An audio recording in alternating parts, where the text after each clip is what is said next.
Welcome to Jewish Boy Calls His Mother. I'm your host, Sadia, and this is my mother, Ima. Hey, Ima.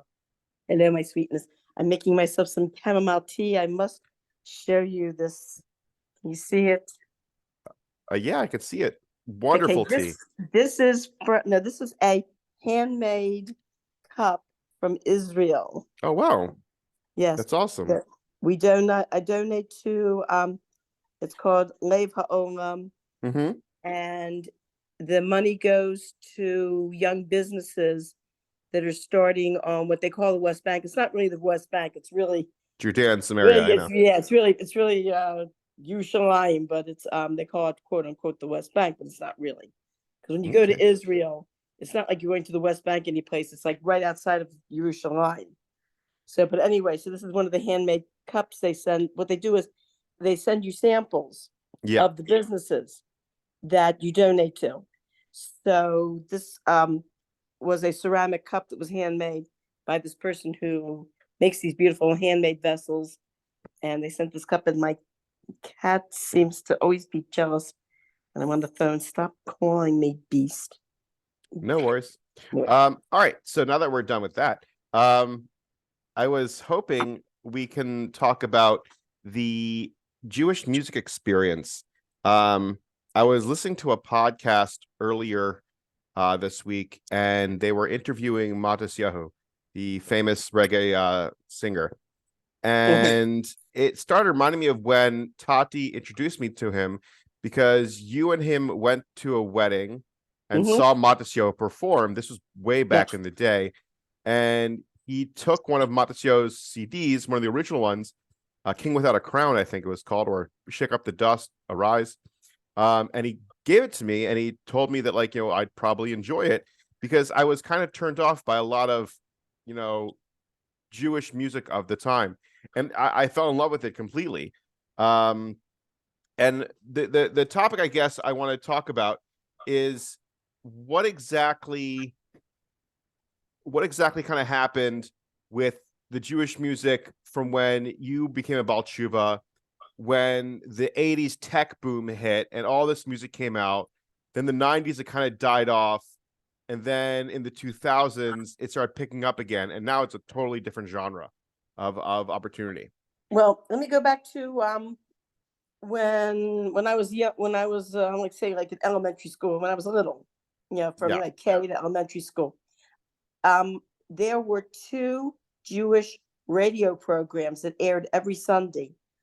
One was was totally in Yiddish, called the Yiddish Radio Stunde, which means the Jewish Radio Hour. And the man who hosted that was a man named Matt Jungelson. And then there was another one that came on late, I think later on in the day, that was it was not in Yiddish, it was in English, and it was hosted by A.D. Gloshiko, who was related to your father. Yeah. And so the music that was predominant was a couple of different genres. First of all, there was klezmer with the characteristic clarinet. That characteristic clarinet licks, and then you had cantatorials.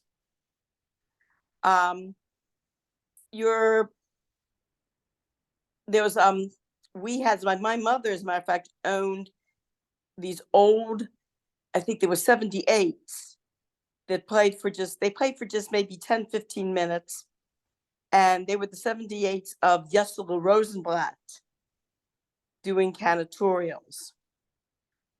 There was also the Yiddish music from the Yiddish theater. Yeah. That type of music. But as for the type of music that we had, there was nothing for children. I mean, nothing. It wasn't until I think I'm trying to think when this was. It had to be in the mid or late 60s, I believe, when a group of people came out with Under the Mitzvah Tree. Okay. That was basically, I would have to say, that was basically the very first Jewish music record that came out for children. And there are several songs that I hear teachers using even today that were pulled from that record. Now, that record consisted of just a piano and a woman and some children singing. Oh wow. That's all it was. Then Chabad in the early 70s, I think 70, 71, whatever, very, very, I think it was like 69, 70, 71. They were the first ones to come out with an actual album of Chabad music, of Hasidic music that wasn't totally cantatorial, that wasn't this long, drawn out kind of music that make you fall asleep. Yeah. They were the ones to come out without even the band that they used, the instruments that they used.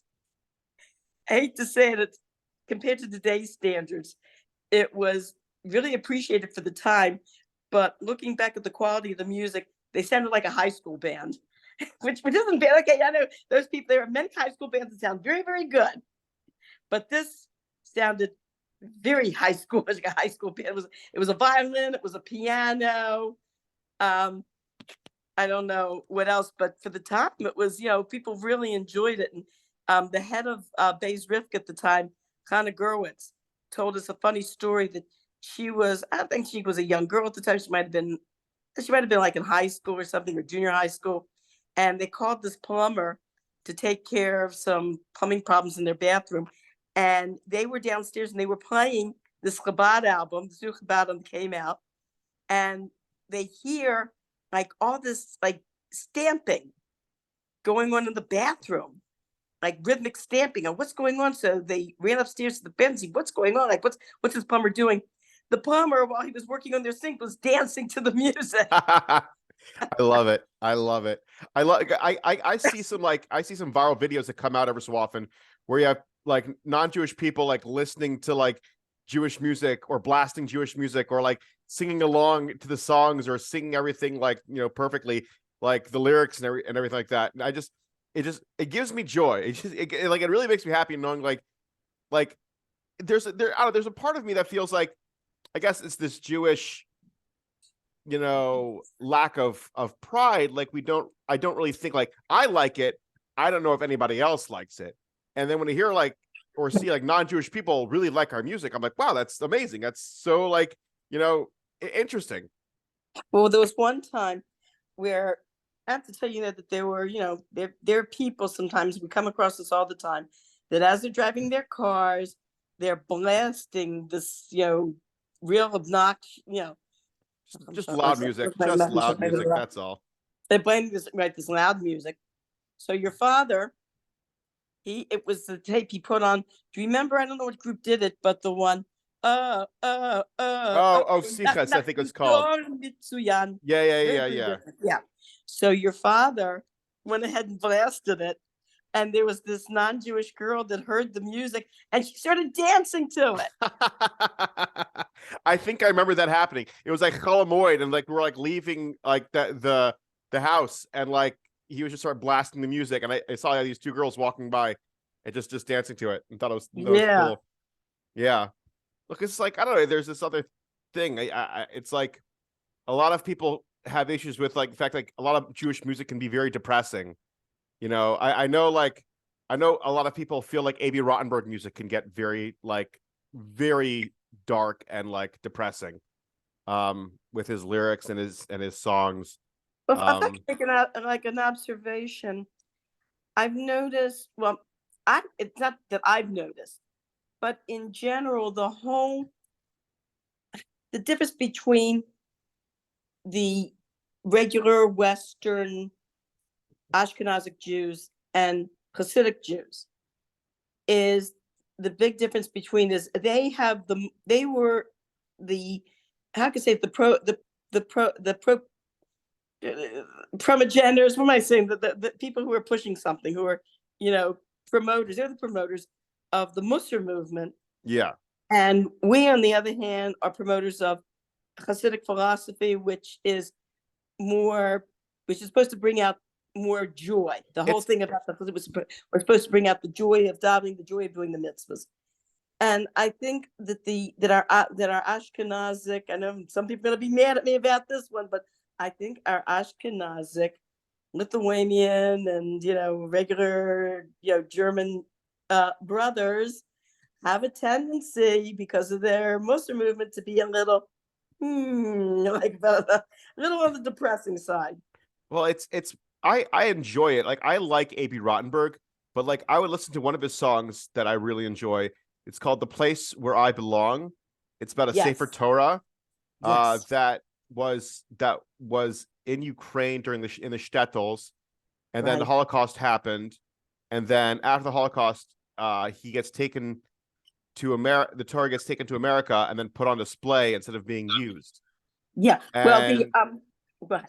yeah, so that's the song. I know the book. It's based off. I don't know if it's based off or who came first, but there Mhm. was a child story that had the same everything word for word, but in the end, someone takes him out of the case and dances with the Torah, and obviously it's implied that he takes him back home to a shul.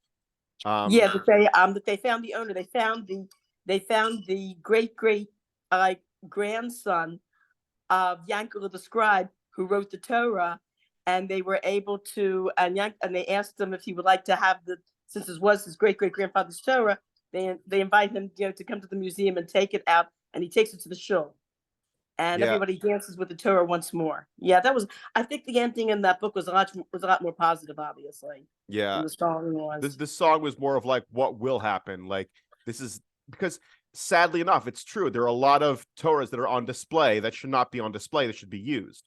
Right. It's not some ancient, hieroglyphs that are like put on display in the British Museum. No, these are physical objects that are used on a daily basis that Mhm. have been used for thousands of years, and they should be reused again.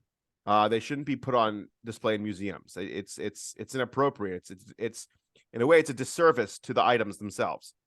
Yeah. Um, I think a lot of people would. I think a lot of people would agree with that. But on the other hand, what putting them in a museum, if there's another way of looking at it, does, is it helps a lot of, say, it helps a lot of Jewish people, especially unaffiliated Jewish people will go. Like I remember when I was an unaffiliated Jew, yeah, and when I would go to a museum and see something of a Jewish nature, and even though I was not affiliated, it made me proud. It made me feel more connected to my ancestry. and I can appreciate that, but again, on the flip side, it's Yeah. like you know we're I'll take a page from another museum that I went to. I was in DC a while ago. I was in DC a while ago, and I went to the Native American museum, and I was expecting a bunch of ancient Native American um, pieces. I thought, Mhm. be like, oh, in Washington D.C. we found this from this tribe, or in Maryland we've had this from this tribe, or we went to Alaska and had Yeah, this, that's this. that's that's what I would expect too. Yeah. No, it's What was it? just about the culture of today, the modern Native American culture of Mm. the day, and it was a That's whole that's museum. that's kind of disappointing. It That's so was disappointing because I go to a museum to look at like ancient artifacts. I think a lot of people do. so it was a little disappointing to me. I didn't care for it and I left. But after leaving, I thought about it, and it reminded me of the story of the Torah, where it's like we aren't some ancient old, like this isn't something that only happened back in the day. This is something we do now. And that museum was showing that all this Native American culture is still happening now today. Hmm. you know um but it was funny because I played that. I love that song, and I've played that song in front of some of my non-Jewish friends and acquaintances, and some of them are like, dude, that's the most depressing song they've ever heard. Like they can't take it. They just physically, emotionally can't take that song. Mhm. And like it's certain songs that are depressing, I do kind of enjoy. um but there are some Jewish music where like it just sounds very cheesy or hacky, or like I don't know, maybe I'm like a hipster where like it's too mainstream. It doesn't sound like it has an edge to it. Mhm. And like some songs, some bands or singers, they do have an edge. Like Ishai Ribo has like he's an Israeli musical artist nowadays who he's a frum artist, and he has a lot of poetry that he puts inside his songs, and it's good poetry, and it's Hebrew, good, original, new poetry. And that's what I find interesting, because a lot of the Jewish music that happened, I guess, in the 80s and in the 90s, it was still fairly new, that you have these pop singers of the time like MBD, Avram Fried, where they would take risks in a way where they're finally using a nice giant orchestra, and they're having very strong, passionate songs, and it's just and it's parts of Tehillim, but it's like after a while, I guess, in a way, like it almost doesn't seem like it's original. Like, I think Mordechai and David took a Germanic folk song, took the tune, and then used it for a song called Yidden. No, you know what it was? Oh, Yes, you heard the story. I heard the story. We'll talk about it. Yeah, what happened was, actually, it turned out to be a song that the German stormtroopers sang. Oh, wow. And they played it at a wedding, and there was a Holocaust survivor at the wedding who heard it and got up and left the room, got very upset. Wow. Even though they have, of course, the lyrics are very positively Jewish, talks about the Mashiach is coming and everything. Maybe that was the purpose that, hey, we're going to take one of your songs that, you people who killed the Jews, we're taking one of your songs, and now we're going to take it and we're going to make it into a Jewish song. So you're going to make Wagner Jewish? Maybe that was they did. What? You're going to make Wagner Jewish?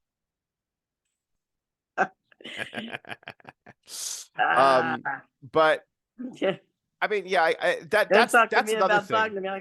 I told you one of our podcasts, I had to make a book report about his book on conducting.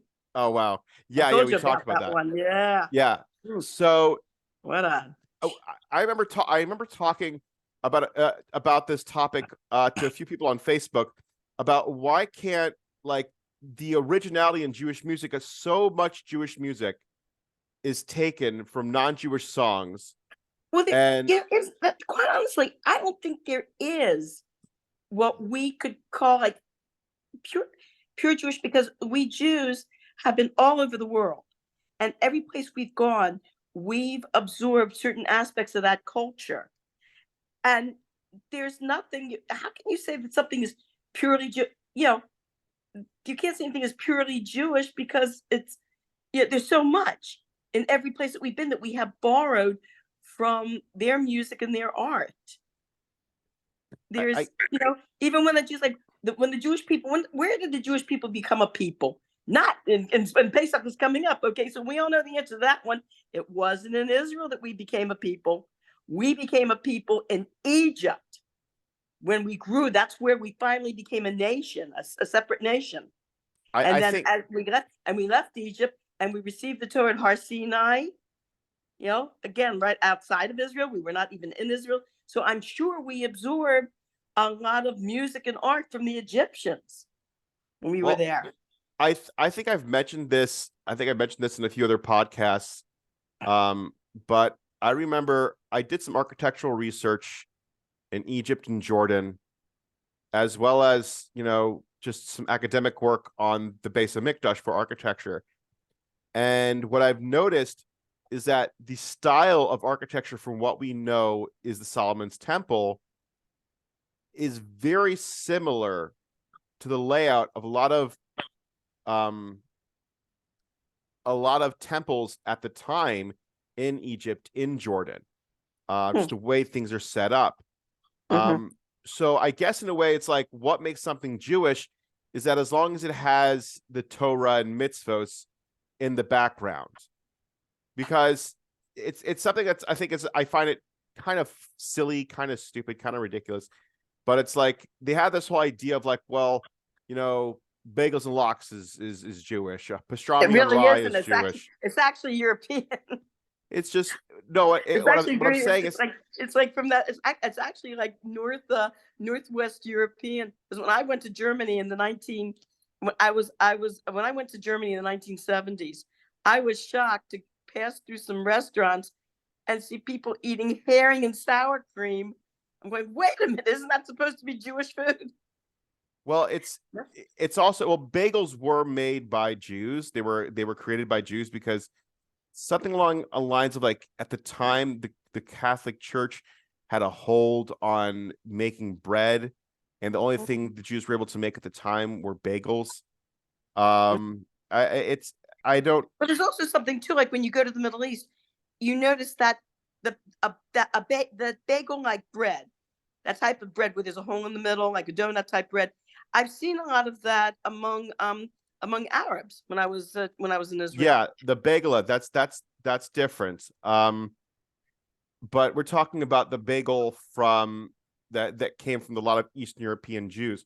So that's where it comes down to, where it's like, what is it that makes it Jewish? And there was this, I think, and I've mentioned this in previous podcasts before, so I'm not going to repeat myself. I'm going to get back on track. We might have some new listeners. Yeah, they can listen to something else. No, it's just that I want to get back to the music. But like, what makes Jewish music compared to non-Jewish music? And I have Ooh, I believe in love. I believe in music. So with music, I had this whole joke where, like, if the person that sings the song if they're Jewish and they have Jewish themes, then technically it's Jewish music. So you have like Drake singing God's Plan, technically that's Jewish music. But who's Drake? Drake is a famous rapper from Canada. Yeah. I'm culturally deprived. I'm not into the higher echelons of, yeah. Culture. All I know is Beethoven and Bach and Wagner and Schoenberg and Schubert. And, that's not, according to your father, that's not real music. Grateful Dead. No, according to your father, that was real music. Well, you should listen to Moody Blues. It's great. I mean, they're. Do you know what everybody likes about Moody Blues? What? They use classical music. Well, no, it's look, here's the thing. The sound is like a classical type sound. Yeah, and why do people not like classical music? Explain it to me. Why? I don't know. I always like classical music. So the reason why I don't like classical music, I think they're prejudiced against it. No, there's no. They hear the term classical music already. No. If it's good, if it sounds good, it'll flow. The reason why I don't like classical music is because, in a way, it's extremely boring at first. It takes a really long time to. How much have you listened to it? Ema, I listened to it my whole. Okay, so from the time I was born up until maybe I would say I was like 26. I've been listening to classical music, turning on 91.5 in Maryland and Baltimore. Listen to classical music. I've been exposed to a lot, Ema. I just don't find it appealing. It's boring. It's just like you have. Oh, that's too bad. That's too bad. You probably have like a 45-minute to like an hour-long song, which is fine. But the problem is, to me, I'm trying to listen to it, and it doesn't feel like a journey.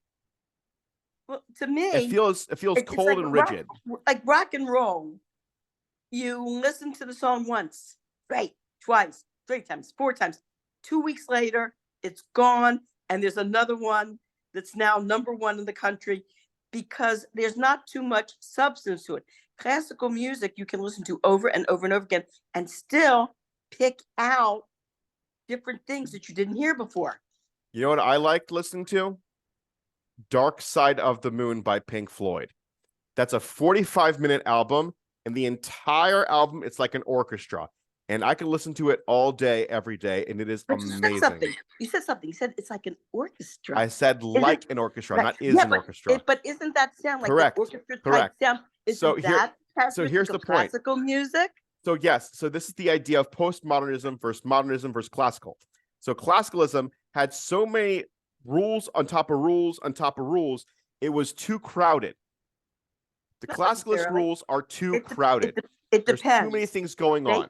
Beethoven presented the world with a new sound and then kept developing that new sound. When Beethoven came on the scene, it was very, very different from your typical Baroque or classical. Beethoven was like the bridge between classical and the Romantic era. Mm-hmm. And he introduced a whole new sound. As a matter of fact, I don't know if I said this in another podcast, when our music history professor played for us a string quartet that Beethoven wrote right at the end of his life, very end of his Okay. life. And we were shocked. You would never imagine this string quartet had been written in the 19th century. It sounded like 20th century music. Evidently, Beethoven was experimenting with atonal sounds that eventually, of course, atonal music became characteristic, or experimenting with atonal sounds became characteristic of 20th century music. So explain to me atonal sounds. Atonal sounds are notes that typically do not sound good together. For example, if I play a chord, a regular chord, say I'm playing a C major chord. C major chord consists of C, E, and G played together. It's called C major triad. Can you do that on the piano now? Sure. Let me go over to the piano. I can show you. Yeah, because I'm a visual / auditory kind of listen learner. But yeah, because there's going over to my piano room. Because I'm aware there's multiple different chords and there's multiple different patterns. And I understand that Okay, here's various. an example. Yeah, okay, give me an example. Can you see? Okay. Can you see my fingers? Yes, I see your fingers. C, E, G. Okay. Now that sounds nice together, right? Wait, do it again. Triad. Do it again. The audio blacked out. Oh, it blacks out. It can't. C major triad. Did you hear it? No, I couldn't hear it. What? You don't hear it? You're too close to your piano. You have to. The audio can only handle so much. You have to be taken away. Okay, how is it? Listen to these. Okay, C, E, G.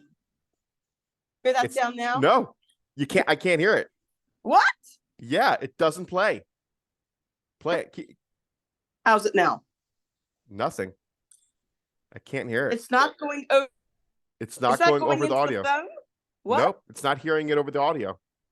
You're kidding me. Yeah. I don't believe it. Let me try it again. Do you hear that now? Yes. Hear that? Kind of. Nothing. All right, whatever. We'll have to move on. I don't believe it. That's nuts. The audio. Okay, but you get the idea.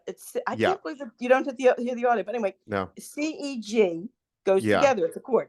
Now, on the other hand, if I were to play C and D together, that would not match. That would sound like those two notes would not sound good together. They would clash. And so the characteristics, a great characteristic of the 20th century music is that a lot of 20th century composers were experimenting with putting these notes together that ordinarily would not sound good together, and doing it in a certain way that maybe it wouldn't sound good, but it would be like a sound would be interesting. In other words, we used to call it in college. It's been called basically it's been called intellectual music, or but avant-garde, maybe experimental music or intellectual music. And it doesn't sound that good. It doesn't sound it doesn't sound great in the traditional sense of the word of music sounding beautiful. Mm-hmm. But it sounds what people would characterize either as this sounds horrible together, or some people would say no, it sounds they would say interesting together.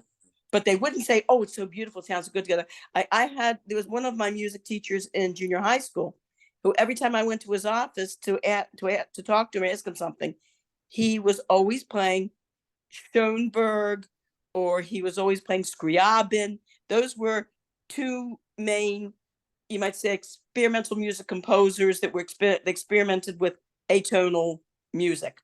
And I said to him, how can you, this guy's listening to it the whole day. I said, how can you stand to listen to that music? And he said, well, if you appreciate what the composer's doing, he says, then, not that's enjoyable, but you can appreciate the music. Like he was appreciating it from an intellectual point of view of what the composer was trying to do with the notes. It reminds me of what Jackie Mason said. He said, when you have some kind of alcohol or beer, they say it's an acquired taste. You've never had an acquired taste for a potato chip. It just tastes good. So, like that's how I feel when it comes to when dry wine's the same thing. Yeah. Yeah. That's kind of where it comes. Where like I was listening to these comedians on a podcast, and they were talking about the craft of comedy, and they have these guys where they're trying to do this outlandish, crazy comedy, and they both said they're like, you need to like respect, understand, and build the rules first before you can think of breaking them. So like he's like, you can't just go out of the box, do all this out of the box way of doing this comedy, this, that, and the other. You have to go by the original rules that we know, accept them, build them, create them. And after you've done a couple good times of making good comedy, then you can go a little bit above and beyond and kind of break away. And that's very similar to architecture as well, where it's like good postmodernism, good modernism.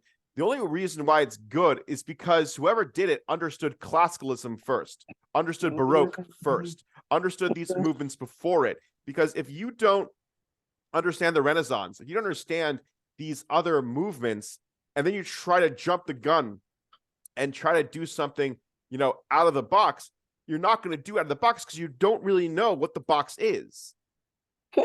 And that's kind of the question point. Though. Yeah. Are there, other than the pyramids in Egypt, is there any modern architect that has designed a modern building that's a pyramid? Everyone and their mother. Go to Las Vegas. Mm-hmm. Go to Las Vegas. Go to a Bass Pro Shop in I think like Tennessee. I think there's one.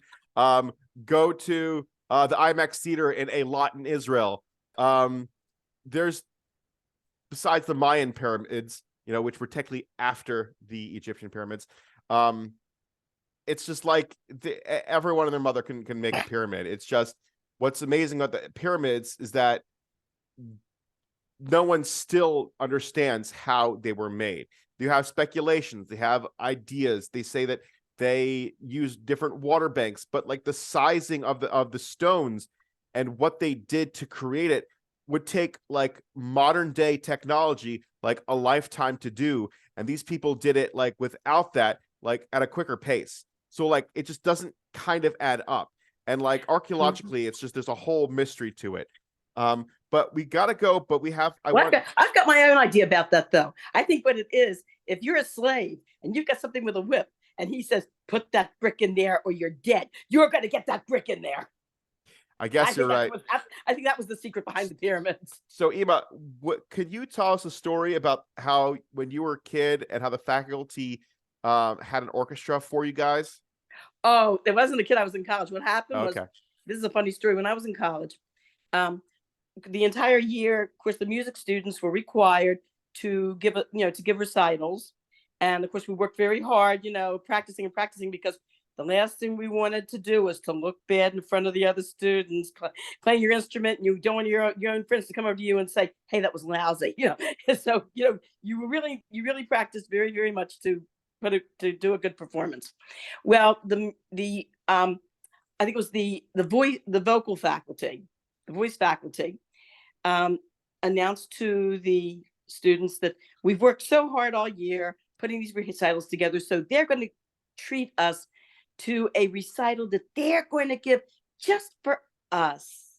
And so, of course, we, are pretty excited. Well, the vocal faculty is getting together, and they're going to give a whole recital, like just for the, music students. And of course, we come into the auditorium for the concert, expecting a regular concert, and the faculty comes out, and the men are dressed in nice, suits, and the ladies are dressed in nice gowns, and they start to perform. We didn't realize we had been tricked. We had been had. The purpose of their so-called recital was to tease us about all the mistakes that we make. and performing or practicing. And they get up there and they're singing the song, and this one teacher starts to go like this, like she's like almost doing these like pirouettes and gyrations as she's singing. And there's this other the choir professor takes the music and purposely puts it up against his face and sings into it, and sings into the sheet music. And I think a few of them like purposely hit wrong notes, or they forget stuff, or they on purpose, or they go back like like this one teacher, like he's starting to sing and all of a sudden he looks at the music and he starts to turn the pages real fast, looks again, he starts to turn the pages and looks real fast. And finally there was this one part of the music where they were all supposed to sing in unison, and they put their music down and they bend forward, and as they're singing in unison they give us all this big sadistic smile. That's awesome. So I guess in a way, what modern music that you've listened to lately did you enjoy? You talking about in the classical genre? Maybe classical genre, maybe pop or rock genre. I'm trying to think. I'll tell you the truth, I have not been listening to modern music lately. I really haven't. If I want to relax, I've been putting on Dvorak. I like a lot of Dvorak's music. His cello concerto is very beautiful. The Slavonic dances I enjoy.